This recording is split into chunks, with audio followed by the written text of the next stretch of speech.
Chapter 1. The Land Impoverished by the Sea by Victor Hugo from the book Les Misérables. Paris casts 25 millions yearly into the water, and this without metaphor.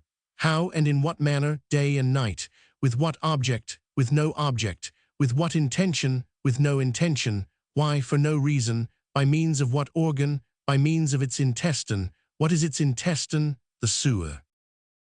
25 millions is the most moderate approximative figure which the valuations of special science have set upon it. Science, after having long groped about, now knows that the most fecundating and the most efficacious of fertilizers is human manure. The Chinese, let us confess it to our shame, knew it before us.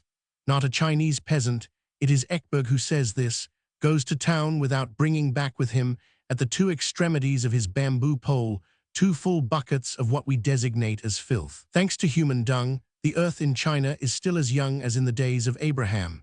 Chinese wheat yields 100-fold of the seed.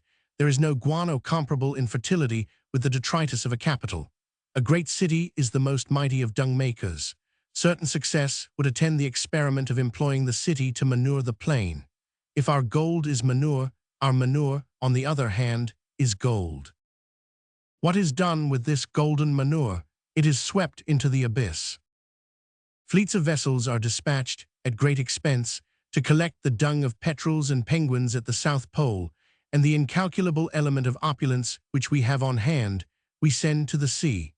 All the human and animal manure which the world wastes, restored to the land instead of being cast into the water, would suffice to nourish the world.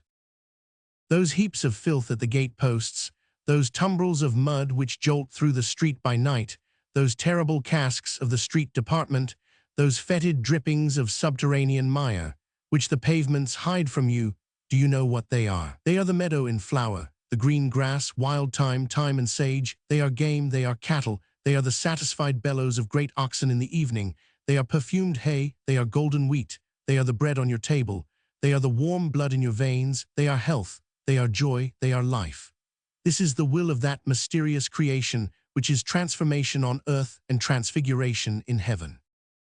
Restore this to the great crucible, your abundance will flow forth from it. The nutrition of the plains furnishes the nourishment of men. You have it in your power to lose this wealth and to consider me ridiculous to boot. This will form the masterpiece of your ignorance. Statisticians have calculated that France alone makes a deposit of 500 million every year in the Atlantic through the mouths of her rivers. Note this, with 500 millions, we could pay 1/4 of the expenses of our budget. The cleverness of man is such that he prefers to get rid of these 500 millions in the gutter. It is the very substance of the people that is carried off, here drop by drop, there wave after wave, the wretched outpour of our sewers into the rivers, and the gigantic collection of our rivers into the ocean. Every hiccup of our sewers costs us 1,000 francs. From this spring two results, the land impoverished and the water tainted, hunger arising from the furrow and disease from the stream.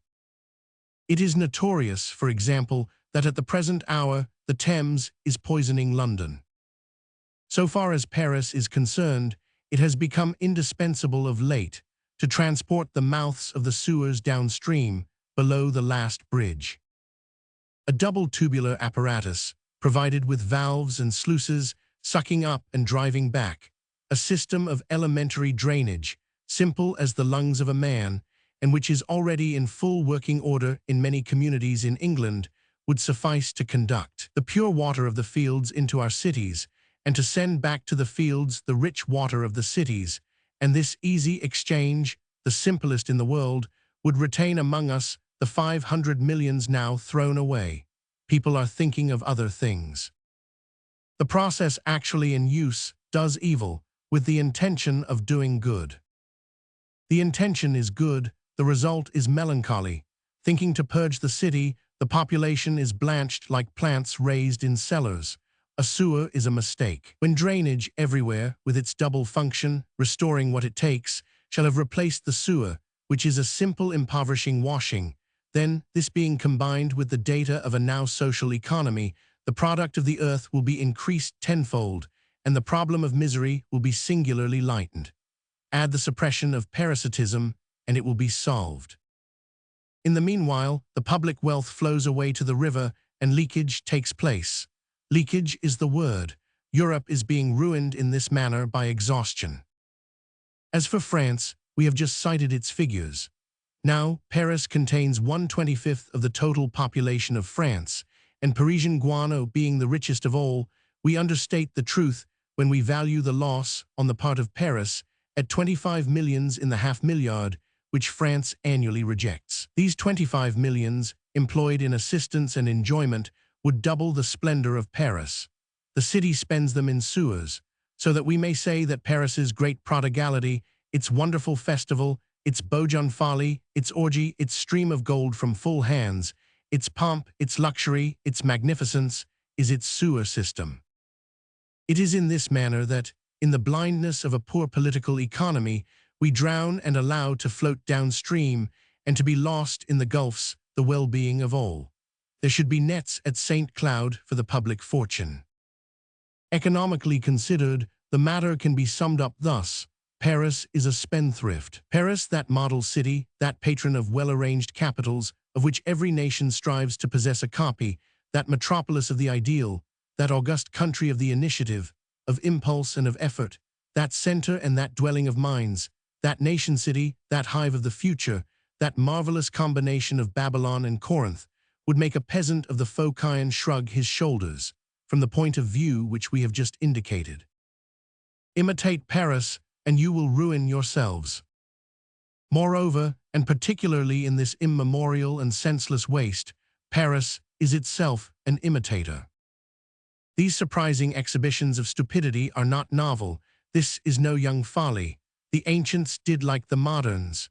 The sewers of Rome, says Liebig, have absorbed all the well-being of the Roman peasant. When the Campagna of Rome was ruined by the Roman sewer, Rome exhausted Italy, and when she had put Italy in her sewer, she poured in Sicily, then Sardinia, then Africa. The sewer of Rome has engulfed the world. This cesspool offered its engulfment to the city and the universe. Urbi et orbi, eternal city, unfathomable sewer. Rome sets the example for these things as well as for others. Paris follows this example with all the stupidity peculiar to intelligent towns. For the requirements of the operation upon the subject of which we have just explained our views, Paris has beneath it another Paris, a Paris of sewers, which has its streets, its crossroads, its squares, its blind alleys, its arteries, and its circulation, which is of mire and minus the human form. For nothing must be flattered, not even a great people. Where there is everything, there is also ignominy by the side of sublimity. And if Paris contains Athens, the city of light, Tyre, the city of might, Sparta, the city of virtue, Nineveh, the city of marvels, it also contains Lutetia, the city of mud.